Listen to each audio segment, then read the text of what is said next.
This video is jam-packed with nail goodies that you're going to want to watch. What's up, nail crew? It's Nicole, your fellow nail obsessed DIYer.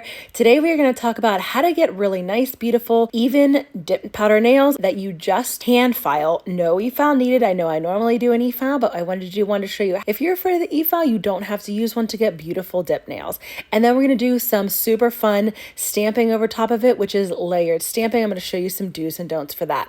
I wanted to do a bunch at once just because I have so many ideas coming up that I want to share with all of you. So let's jump right in. When you're applying dip powders, you want your nails to not be super thick. There's a couple things you want to do.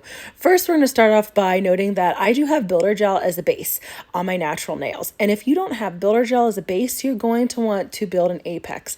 Building an apex means that you're going to apply your dip powders not all the way back to the tip of your nail back to the cuticle. You're going to apply them away from that. So each layer goes up towards your cuticle closer and closer. So the first one's about halfway down your nail, and it's just to strip down your nail. The second dip is going to be a little bit further back than that, about 3/4. And then the third dip would be almost to your cuticle. The fourth would be to your cuticle. And the fifth dip is going to be a clear dip powder. Now, if you are a little confused about what that means, I have the Ultimate Dip Nail 101 guide, and I'll link that in my description in the first pinned comment. This goes over everything you need to know to dip your nails successfully at home from start to finish, prep to application to removal. If you're a little confused about the apex method, that goes into a ton of detail. Since I already have my apex built with builder gel, I only need to do 2 dips of the dip powder color. And then I do my third dip all the way back to my cuticles as well, and that's with clear dip powder.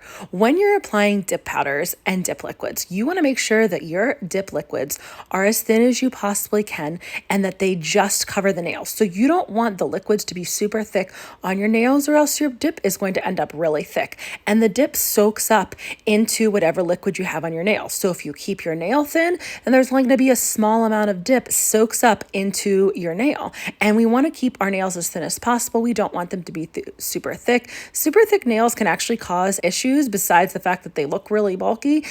You can get much faster cracking and chipping, I found, with having super thick, bulky nails than compared to having thinner layers and more thinner layers. It leads to a much stronger nail with dip nails. So when you're applying those dip liquids, you want to make sure a majority of the liquid is off your brush. You wipe off the brush on the inside of your dip liquids bottle. You start with the brush away from your cuticle and push the brush back towards your cuticle and carefully press it down your nail. That's going to keep your liquids as thin as possible. And then you want to pour your powders over. I know some people like to dip their nails into the dip powders, but I found that they end up getting a little bit thicker. And not only that, you can end up with more bumps and lumps compared to if you just pour the powder over. So for solid shimmers, I like to pour the powders over. And then for glitters, flakes, and foils, I like to lay my nail flat. The glitter that I'm using is a really thin glitter. It's a matte glitter. So I just lay my nail right onto it, and it easily picks up all of my glitter.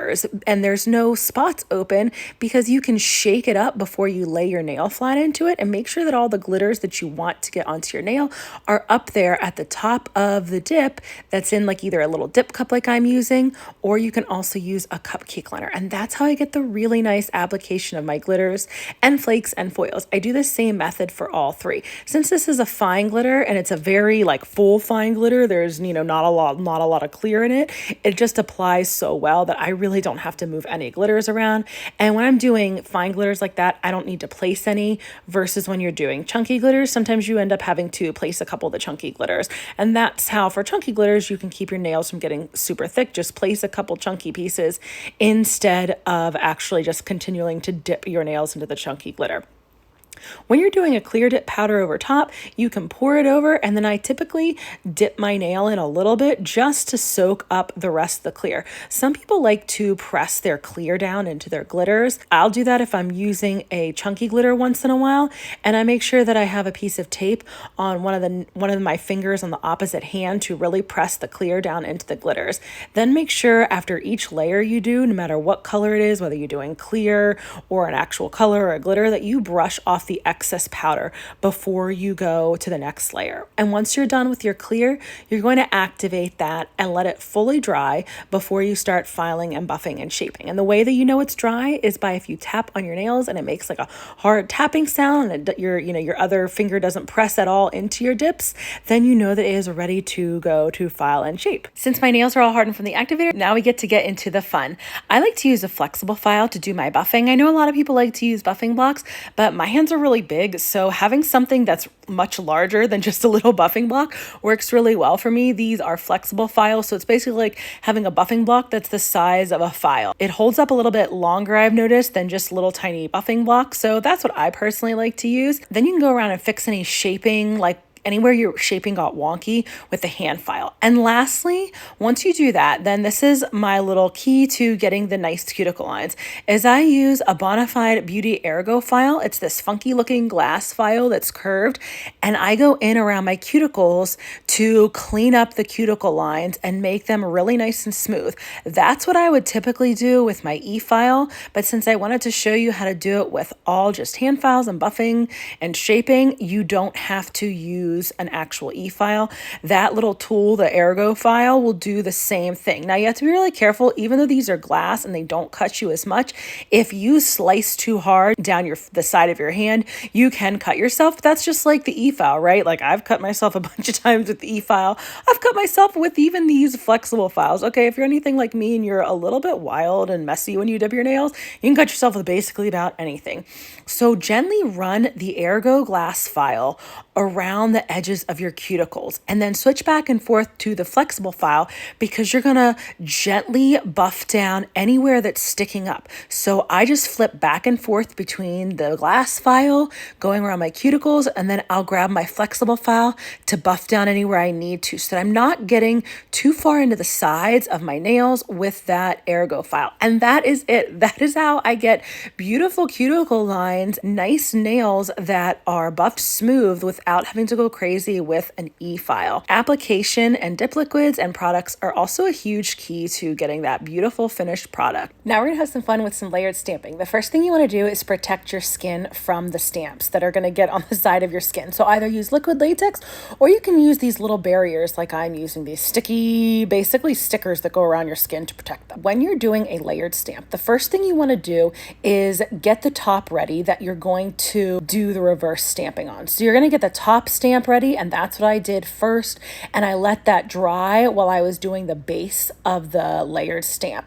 The base part of the layered stamp is the bottom, like kind of filled in part of the stamp down there, and that's what I'm going to stamp directly onto my nails, and then I'll go through and work on my reverse stamp. So the reverse stamp was the top part, and you could just do that last and just apply those two colors, but I wanted to fill in a bunch of the seashells, so I made sure that I did that first and let it dry while I was working on the base of the reverse stamp. Now the first time I did it, I put way too much stamping polish down. My white stamping polish is getting really old. I need to get a new one. I'll be honest, I think I've had the stamping polish for like 3 years and it still works. Okay, that just goes to show you, like, you don't use a lot of stamping polish. I mean, I also don't stamp every single week, so that could be part of it too. But the first time I did it, the stamping polish just was way too thick, so I had to redo it, use a little bit less stamping polish, and then when I did my swipes, I could tell there wasn't any pulling of the stamping polish down at the bottom, and then I just quickly rolled my stamp right onto my nail that I had put sticky base on. Then I can work on the reverse stamping. So reverse stamping it's basically coloring in. Once you get your initial image picked up off the plate, you can go through and just fill in the rest of the image with various colors. I wanted to do like a really dark seashell kind of mani, so I did a dark gray and a lighter gray, and I used a navy blue for the base color. These are all Maniology products. I will make sure that I link everything in the description. I just got all these 3 new colors that Maniology sent me. I absolutely love them. I cannot wait to use them more for fall. And I'm using this super cute little nail art palette. It helps me to use a little nail art palette to put my colors on when I'm doing reverse stamping. I'll make sure I link that in the description too.